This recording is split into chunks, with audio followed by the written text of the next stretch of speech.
ವಿಪ್ರರನು ನೇಮಿಸಿದ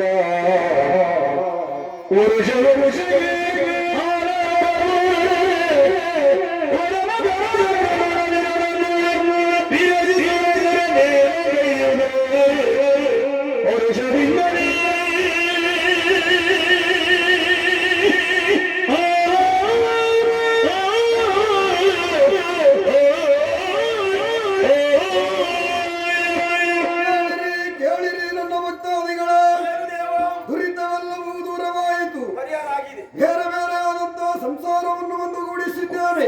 ಈ ಸುಗಳಿಗೆಯಲ್ಲಿ ಕೆಲವಷ್ಟು ಕಟ್ಟುಪಾಡುಗಳನ್ನು ತಿಳಿಸುತ್ತೇನೆ. ಅದೇ ರೀತಿಯಾಗಿ ನಡೆದುಕೊಂಡು ಬರಬೇಕಾದ್ದು ನಿಮ್ಮ ಕರ್ತವ್ಯ. ನನಗೊಂದು ದಿವ್ಯವೂ ಭವ್ಯವೂ ಆಗಿರುವಂತಹ ಮಂದಿರವನ್ನು ನಿರ್ಮಾಣ ಮಾಡಬೇಕು. ಅಲ್ಲಿ ಸ್ವರೂಪದ ಪ್ರತಿಮೆಯನ್ನು ಪ್ರತಿಷ್ಠಾಪಿಸಬೇಕು. ಇನ್ನು ನನ್ನ ಪರಿವಾರ ಗಣಗಳಿಗೆ ಪ್ರತ್ಯೇಕ ಗುಡಿಗಳನ್ನು ನಿರ್ಮಾಣ ಮಾಡಬೇಕು. ಅಲ್ಲಿ ಗಣಗಳನ್ನು ಪ್ರತಿಷ್ಠಾಪಿಸಬೇಕು. ಕ್ಷೇತ್ರ ನಿರ್ಮಾಣವಾದ ಮೇಲೆ ತ್ರಿಕಾಲದಲ್ಲಿ ಬ್ರಾಹ್ಮಣರ ಪೂಜೆಯನ್ನು ನೆರವೇರಿಸಬೇಕು. ವರ್ಷಕ್ಕೊಮ್ಮೆ ಮಕರ ಸಂಕ್ರಾಂತಿಯ ದಿನದಂದು ವಿಶೇಷವಾದ ಹಾಲಾಪ ಕೆಂಡ ಸೇವೆಯನ್ನು ನೆರವೇರಿಸಬೇಕು.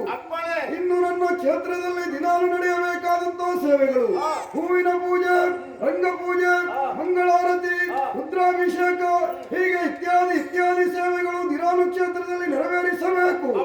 ಇನ್ನು ನನಗೆ ಪ್ರೀತ್ಯರ್ಥವಾದಂತಹ ಸೇವೆ ಅದುವೇ ಬೆಳಕಿನ ಸೇವೆ. ನನ್ನ ಚರಿತ್ರೆಯನ್ನು ಯಕ್ಷರೂಪಕದಲ್ಲಿ ಆಡಿ ತೋರಿಸುವಂತಹದ್ದು. ಅದಕ್ಕೆ ಯಕ್ಷಗಾನ ಬಯಲಾಟ ಎನ್ನುವುದಾಗಿ ಇನ್ನೊಂದು ಹೆಸರು.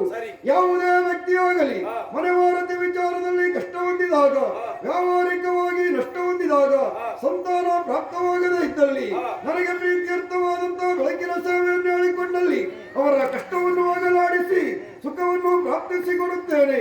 ಬೆಳಕಿನ ಸೇವೆಯನ್ನು ಹೇಳಿಕೊಂಡು ಮರೆತು ಬಿಟ್ಟಲ್ಲಿ ಕಷ್ಟ ತಪ್ಪಿದ್ದಲ್ಲ. ಎಚ್ಚರ ಎಚ್ಚರ ಎಚ್ಚರ.